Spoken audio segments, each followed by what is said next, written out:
So I wanted to get together today to talk with you about how your progress has been passively shaming me into making my own progress. So I want to thank you.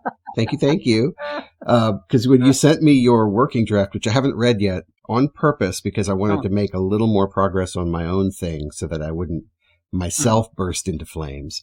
Um, but yeah, right. I looked at it and I saw 136 pages and I'm like, I'm not even jealous. I'm so proud of him, and I'm just so ashamed of myself for how little I have to show for this. I gotta go. I gotta go. And so I did. I started Right. consolidating all of the things that I've written and the notes that I'd made. I wanted to put them all in one document because we talked about that in the past where I wasn't clear whether I should have them all in one document. And I think best practice, you certainly do it all in one document. And now that I know that I can use the navigation pane in Word and put headings in so I can kind of jump around from different scenes without having to scroll and, read every fifth word and try to figure out where I am. I can bounce around Yeah. the document really easily. I see the benefit of putting it all in one document. So I did. And my word count is a paltry, like 6,600, somewhere in that range. Hey. So Hey. I'm going to try to All catch right. you. I'm going to try to catch you. You. That's great. Yeah. Document management is something that I need to get back into. I'm working with Pages on my Mac. But the other thing that is also happening is that I am being very, very bad at keeping notes as I go.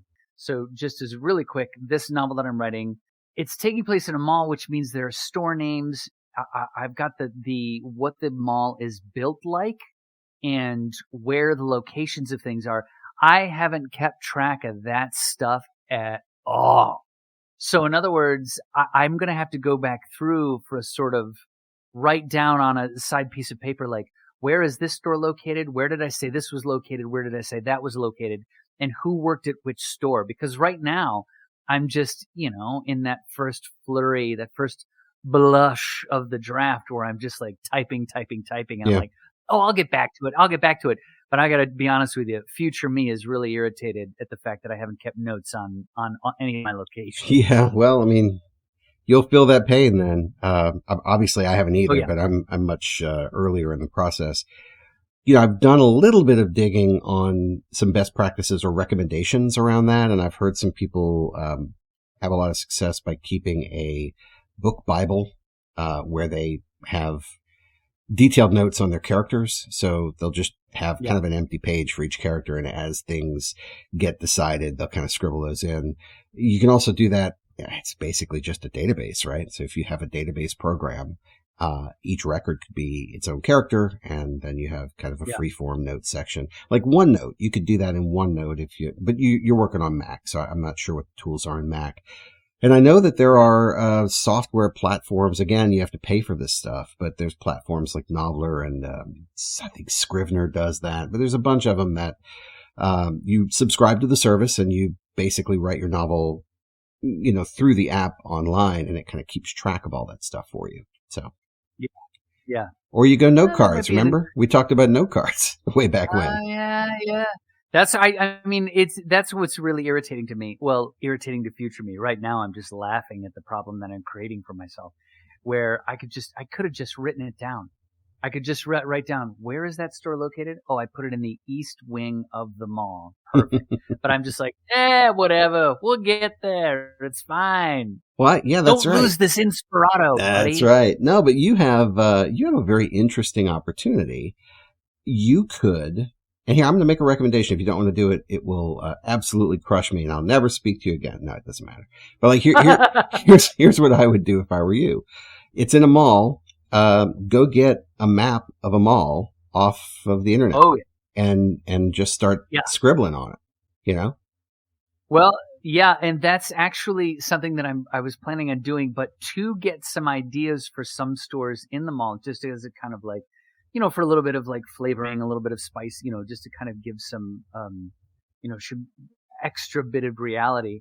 I have gone online to look for Marketplace Mall, which is the mall that I grew up with in the 80s in Henrietta, New York. And I've also gone, the mall that I have in my novel is also heavily drawn off of Longridge Mall for all my other Rochester peeps that was way out in Greece. And Longridge Mall, when I was a kid, had like all this weird art. Like there was a water fountain that was like a 10-foot diameter amber globe. And then there was like a perpetual motion machine. They had these walls with holes in them. And when you pressed a hole, a tone would come out of the wall. Like it was the freakiest, weirdest place. That's wild. In the world. So yeah, but it's been really fun to kind of, and also talking with my friends that I grew up with in my childhood, just I'm doing all of this sort of looking online at all these old malls from Rochester, New York, and malls that are still around, and just sort of like, oh my goodness, like, do you remember this store? Do you remember this store? And they're like, oh my God, that store, yes, So it's been a nice time. That's so creating cool. a mall that just rips off all my childhood memories. No, that's fantastic. And that's exactly what I was thinking that I would want to do, is like go get, you have actual malls that you can base it on, which is great. So like if you could find a schematic of the kind of layout of the first floor, second floor, whatever, and literally just print it on a piece of paper, right? So you have a picture of your mall, the floor plan of it. I mean, and then as things occur, you could literally X marks the spot at different locations, and you can rename the shops, right? Because it's not going to be exactly the same.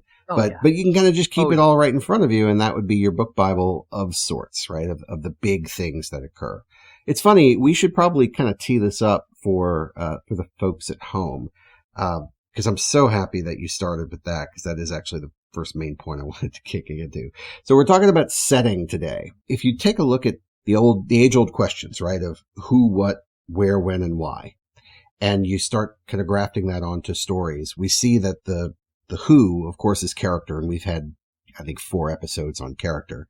And then the what is the action. It's what they're doing. And we've talked about that as well.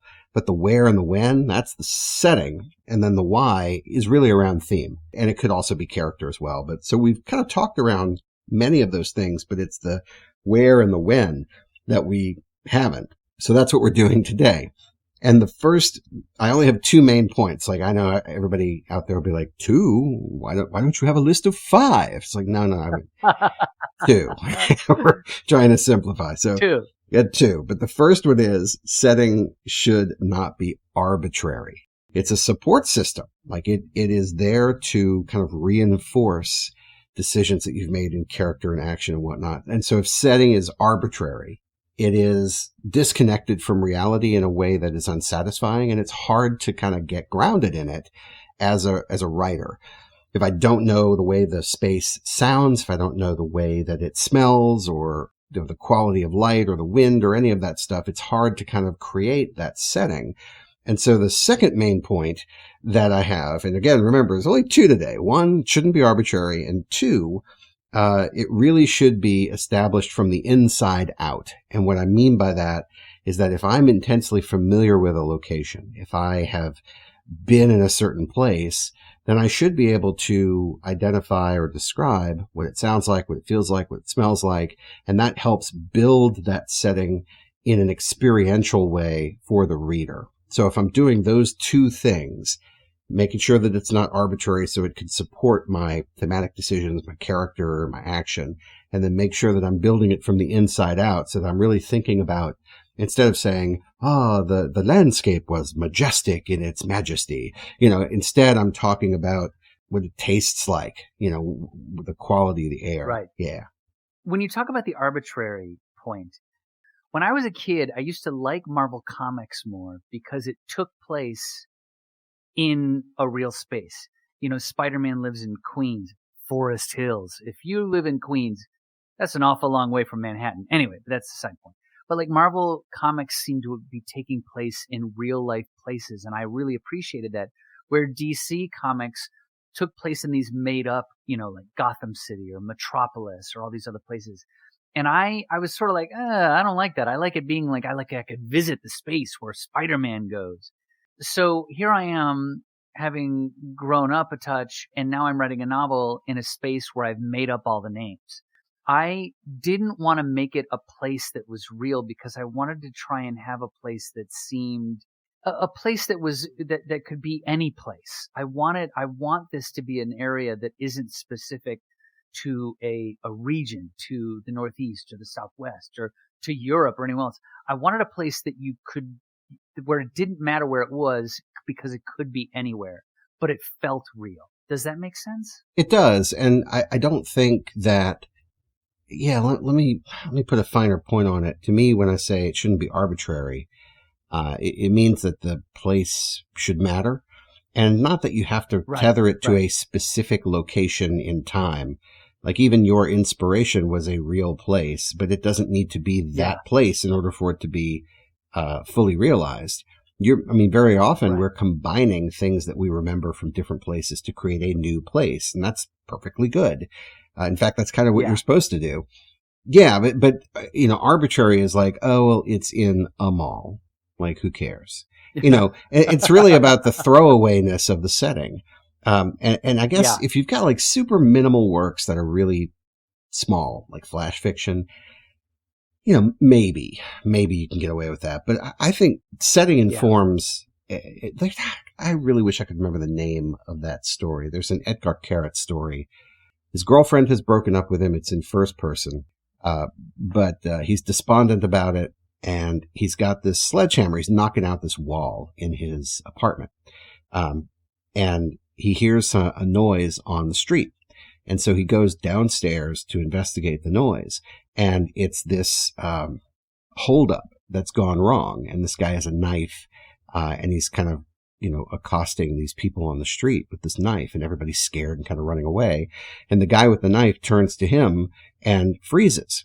And he doesn't know why, but the guy suddenly remembers he's still holding his sledgehammer. And then very matter-of-factly, it kind of moves to the next point, which is he's clocked this guy over the head and, probably killed him. And he's just sort of like cleaning up. And the newspapers want interviews with him and all this other stuff. And he tells them all to fuck off. And then eventually he gives an interview to one of them. He says, "You work for this paper?" And the guy's like, "Yeah." So, "All right, I'll give you an interview, but not you, only, this woman," which is his ex-girlfriend. And he forces her to come back to, I think he even does the interview in the apartment that they shared where he was knocking the wall down. And the end of the story is him being interviewed by his ex-girlfriend. All of that setting, it would be hard to pick that up and put it somewhere else is really what I'm talking about. Yeah. Star Wars is another great example. It's space opera, but it would be really hard to pick that up and put it somewhere else. The setting is very much woven into the fabric of the story. Yes, and you know what? In correcting my what I said earlier, Gotham City is an extremely specific place for the Batman to do his bit of crime fighting. I get it. I see.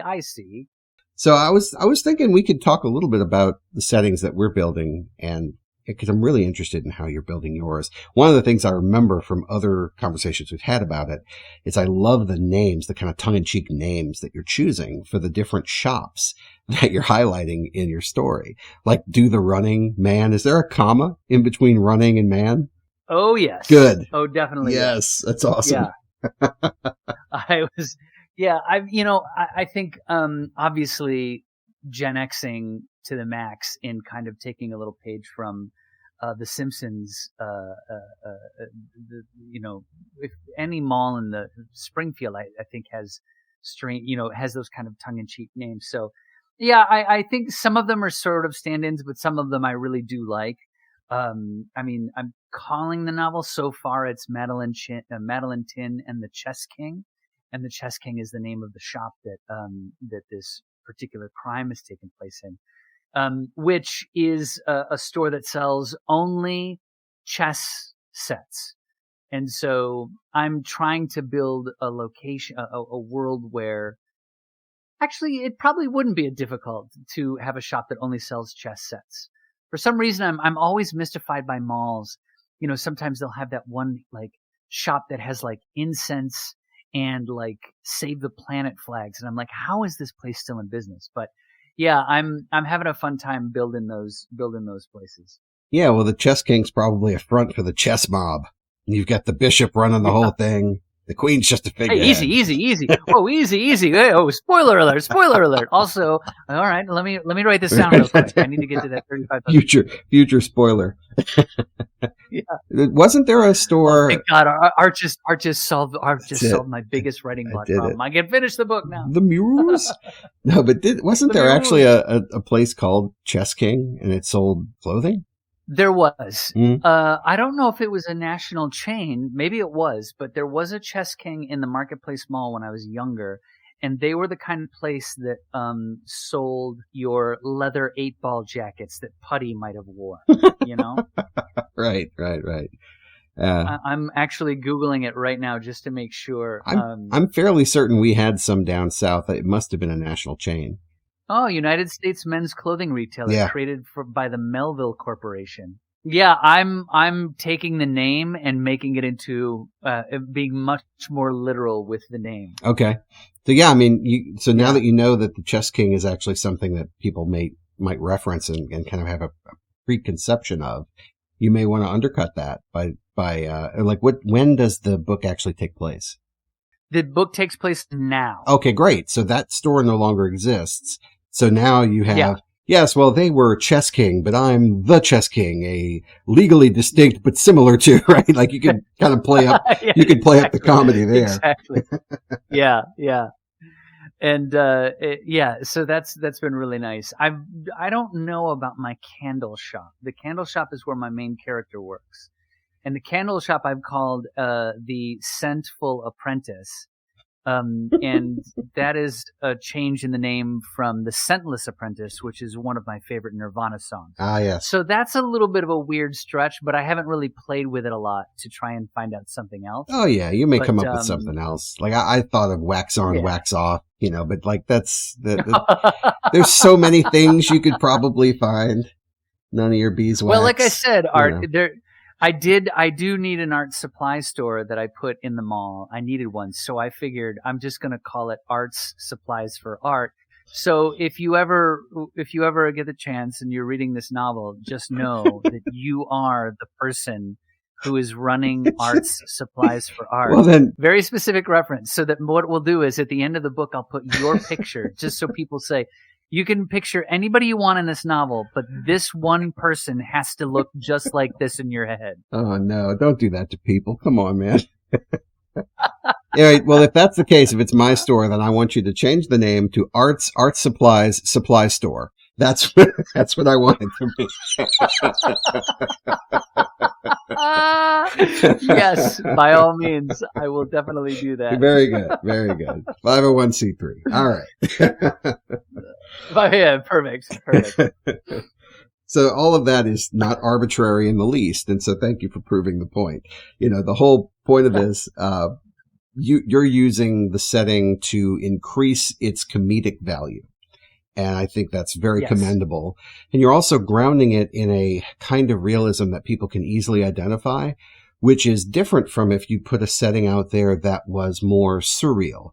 If you had people walking through, like, let's just say through the Looking Glass or Alice in Wonderland, great examples of surreal setting where she falls through a hole and, drops into another location and she's meeting crazy people and drinking things that make her bigger or smaller. So that is consistent, internally consistent, and it's a perfectly good setting, but it's completely different from what you're doing, which is really trying to paint a realistic picture so that people know the rules of the world that you're building. Yes, and that I know is very, very, very important. And I think I've been doing pretty good so far at the rule building. I think one of my favorite examples of how to define a world comes again from The Simpsons, where very early on, Matt Groening was very adamant that The Simpsons had real world physics. That the doors slammed, like a door slams in the real world. For some reason, they had to send off to some other country to have all the animation done. When the animation was returned to them, the doors, when they slammed, they curved shut, like in an old Bugs Bunny cartoon. Oh. When people's heads moved, their eyes didn't move with their mouth. Like they were very cartoony and didn't happen. So it was like Matt Groening was like, no, these are the rules that are in this universe. We need to change them. It needs to be more realistic. And so I think that's something that has always stuck with me, that if you're trying to give people a world that isn't this world, it has to follow its own rules. Yeah, it has to follow its own rules. I love that. I love trying to think about that. Yeah. My setting, I like it. Going back to that point of it being kind of a support system and not being arbitrary, I'm trying to set up things that are in polar opposition, that it's very easy to see, like, this is one way and this is completely different from that. So the world that I've got is this real barren world, but it's being transformed into a habitable landscape.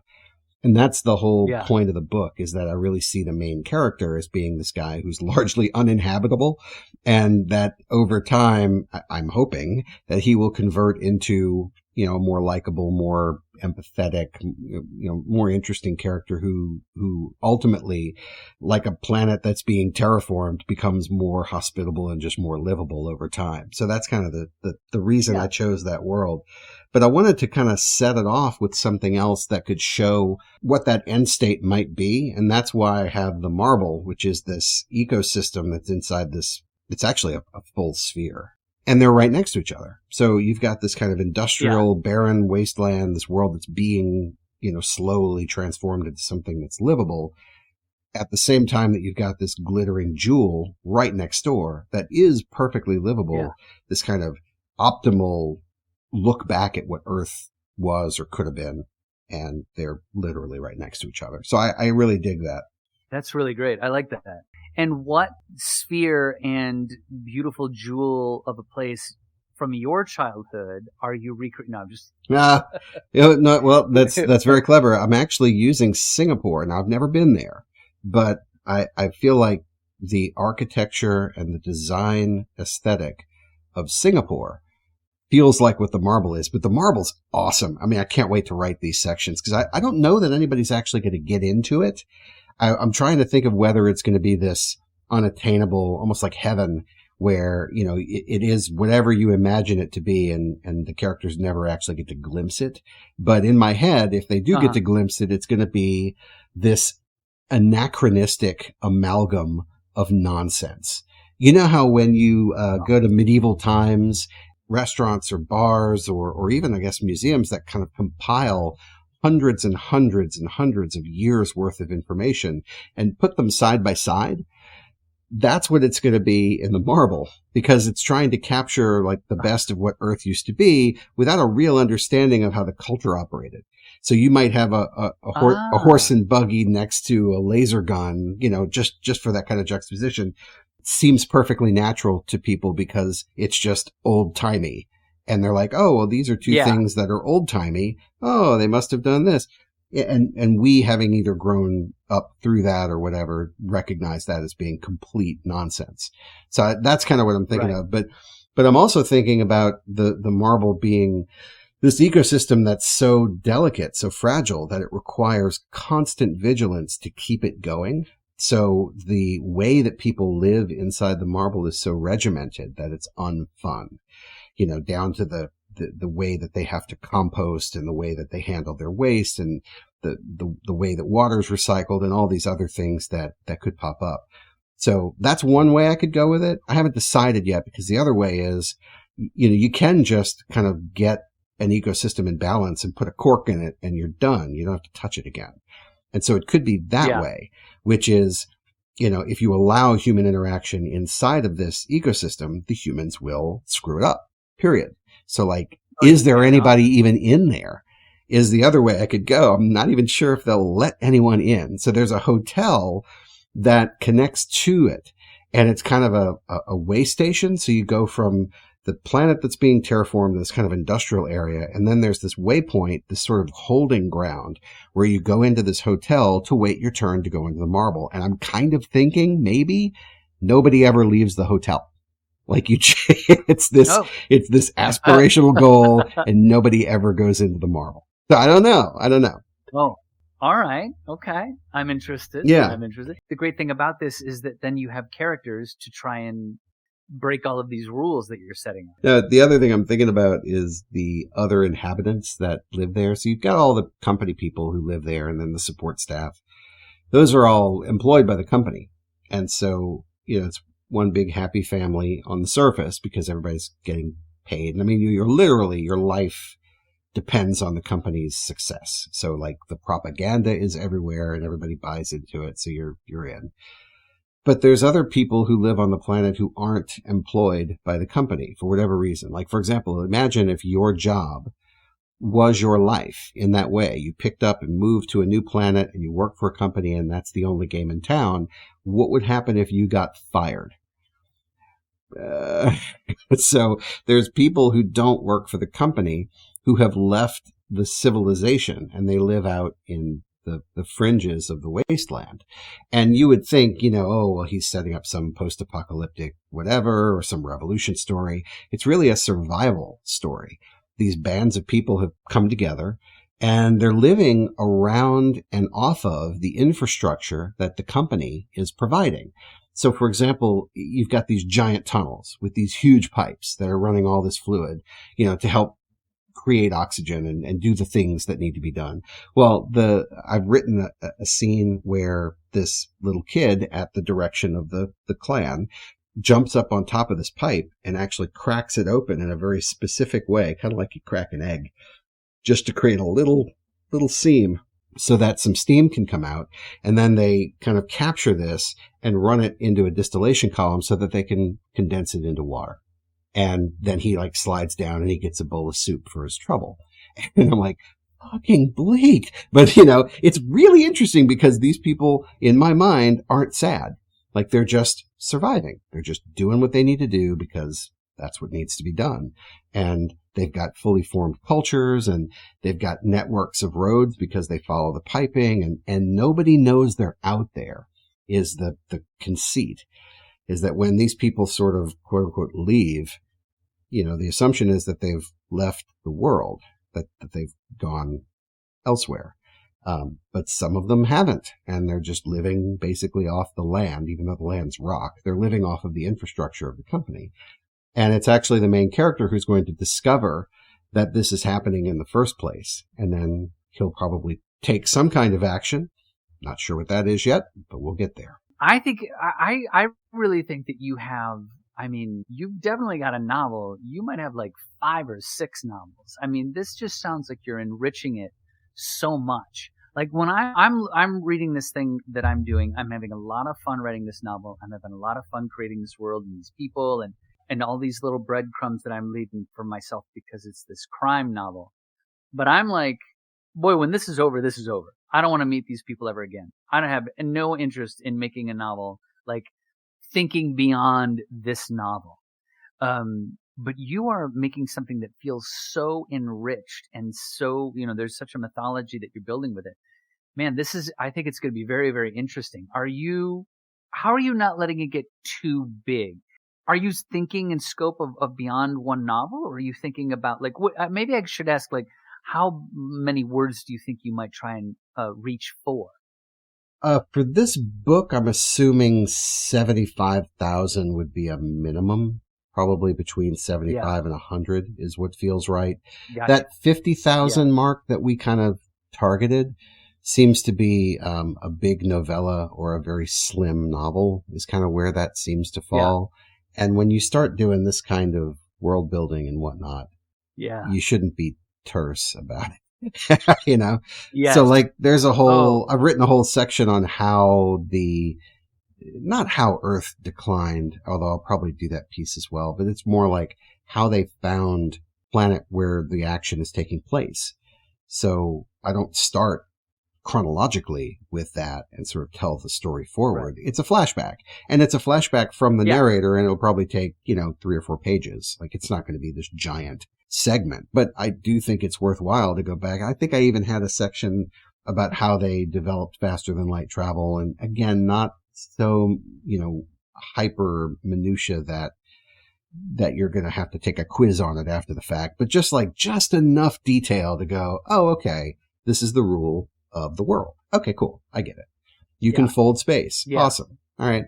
Nice. Let's keep going. Oh, and I found this other cool thing, this, actual design from Lockheed, where they designed this ring wing airplane. If you Google ring wing airplane, you'll see a picture of it, and it's awesome looking. They never built it, but it does some things that it's more energy efficient, but you end up burning more fuel to compensate for the things that it doesn't do well. And so basically they didn't build it because it would have been 6 of one, half dozen of the other. And all of the rest of their fleet was regular winged aircraft. And it would be silly to like make a new thing and then have to build an infrastructure to, repair it and maintain it.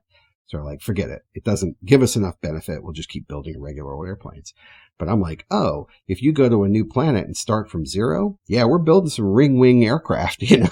That's cool looking. It looks very cool. Yeah, because it's great. Because it's plausible and futuristic at the same time. So I'm looking for things like that. They're like just futuristic enough that it's like, okay, we could stretch for that. That's kind of cool. And I think that helps lend kind of a credibility or authenticity to the world.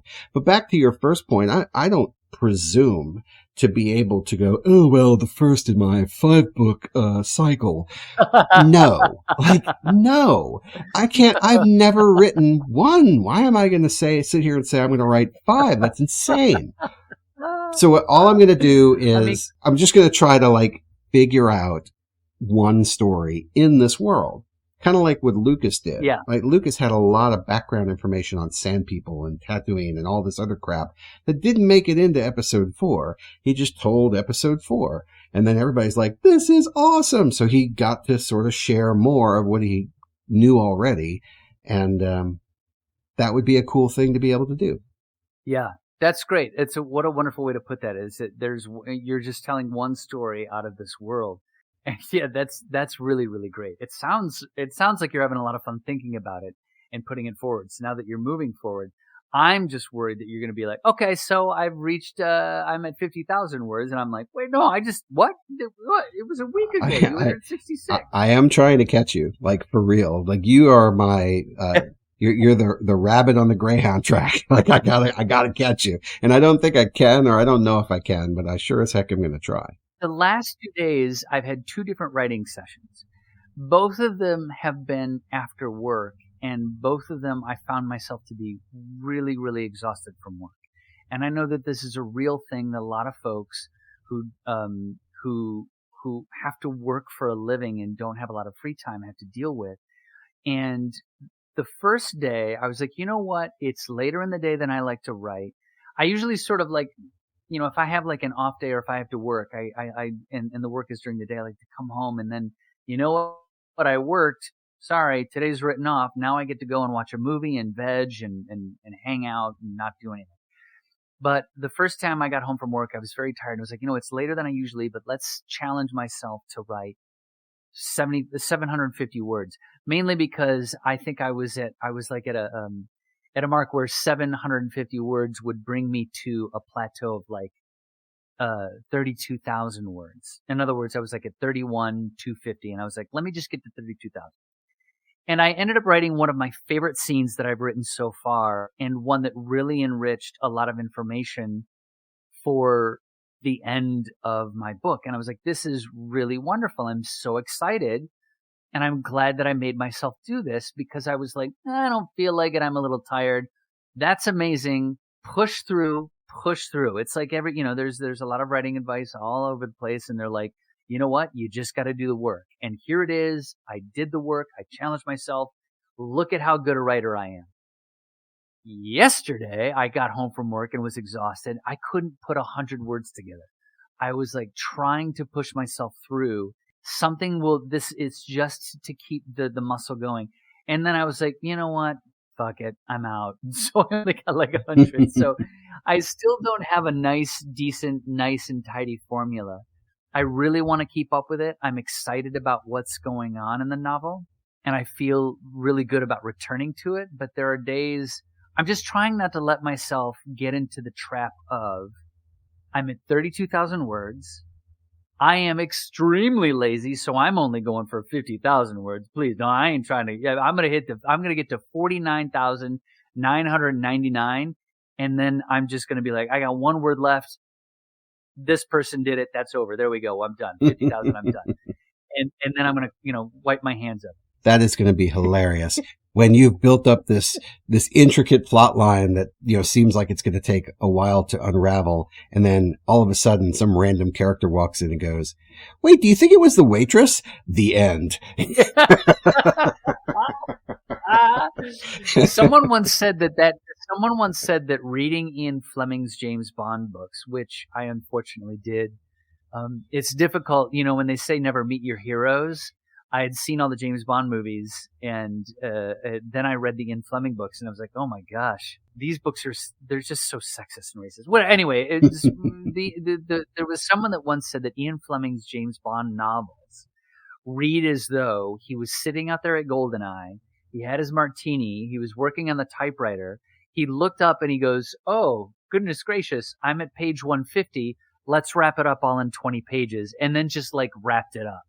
And so, maybe I'll just take a page from Ian Fleming's book without the, overt racism, nationalism, sexism. Yeah, please don't. All the other usual stuff. Yeah. Please don't. Yeah, I am very excited. I'm very, very excited. I know how I'm going to end the novel. I know it. And I know, Art, that you could probably be, like, oh, I remember Tim in college. You'd be like, oh, I know exactly how I'm going to end this novel because I was more worried about the gimmick than the story. But I am stealing from my favorite noirs, and I know something that I want to have happen, and I'm building towards that. I'm not ignoring what I'm laying, what I'm putting in motion in the novel just to get to that end, but it's going to happen. I'm very, very excited about it. So, if I needed, I guess if I need to take an extra 1,000 words, I guess I'll do that. I used to feel like you had to know the end in order to get there. I don't feel that way anymore, but 25 years ago, I would have sworn up and down, oh, you have to know where you're going in order to get there. Well, no, I've gotten in the car and said, hey, car, take me where you want to go, and ended up in a perfectly good place. So, certainly with any creative endeavor, you have to be open to the, it's really like the hum or the vibration of what you're thinking about and feeling when you're writing. That's one argument to do it as quickly as you can, is that if you stretch it out over a long period of time, then your attitude, your frame of mind, your frame of reference, the things that you're thinking about changes so dramatically that the beginning of your writing might not be recognizable relative to the end. But if you do it as quickly or as succinctly as you can in a tight window, then you have a better shot of that all being cohesive. Yeah. Yeah. I think Sly Stallone said that he wrote Rocky in, I think, maybe 2 days. Wow. Or 3 days. Nice. Something like that. Yeah. All on yellow legal pads. But he was very quick to say 60% of it he didn't use and was bad. But and that's the thing we were talking about in one of our previous episodes with Stephen King, saying that he wrote 3,000 words a day, and I thought the man was insane. As a kid, I'm like, that is absurd. Who does that? But I didn't realize he probably was throwing away most of it. Yeah.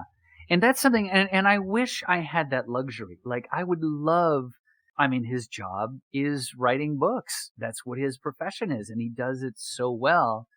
And he has that lifestyle, and I'm like, boy, I would kill that. Well, maybe I wouldn't kill, but like, it must be so nice to have that leisure instead of trying to slip it into pockets where work hasn't, demeaned my creativity.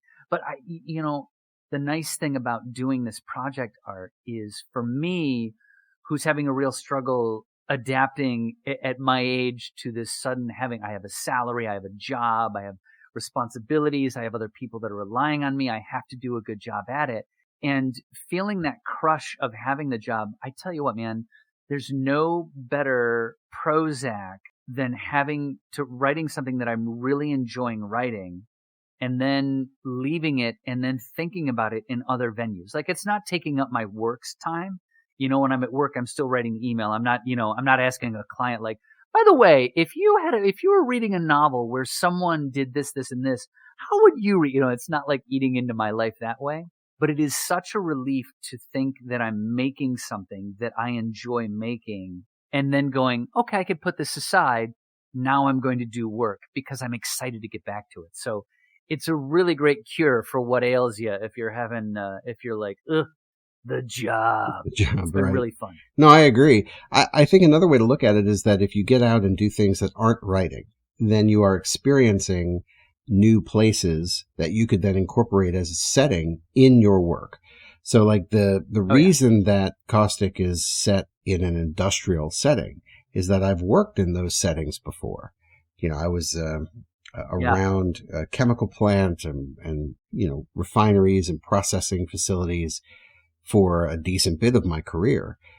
And so I know how dangerous they can be, and I know what they generally look like. And they do kind of look like, you know, a craggy hellscape in some areas. Like if you walk out to the right part of it and kind of turn your head and go, am I on another planet? No, I'm not. No. There you go. But, and I mean, I've lived through my share of like bad rain events and flooding. So I can put that in. I tried to use some of that in my earlier work. It didn't do very well, but I tried. But it's just one of those things that I can bring the experience of that to a story so that the setting complements the action and the characters and the plot. Like PPE, personal protective equipment. I know what that feels like to don and to go out into a hazardous area wearing, you know, heavy duty PPE. And so that's going to make its way into this book as well. Just, you know, innocuous things, but they help drive home the verisimilitude. And it should make it a richer experience for the reader. And that's the whole thing about setting, you know, being kind of created from the inside out. If you've got that experience you can bring to it, then that's the right way to do it. Yeah, I've got a main character who is trying to solve this crime because they finally have an opportunity to be something that they never got the chance to be. But she's also very, very concerned because the payroll is due today. So there's this sort of So it's that sort of, you know, a little bit of write what you know, and I know what it's like to, you know, need to have that payroll in. You know, there's this thing that we used to talk about in narrative improv. There's two ways to look at it. Number one, you know what you know. So in other words, if you're a doctor, you just know what you know as a doctor, and then you just go forward with that.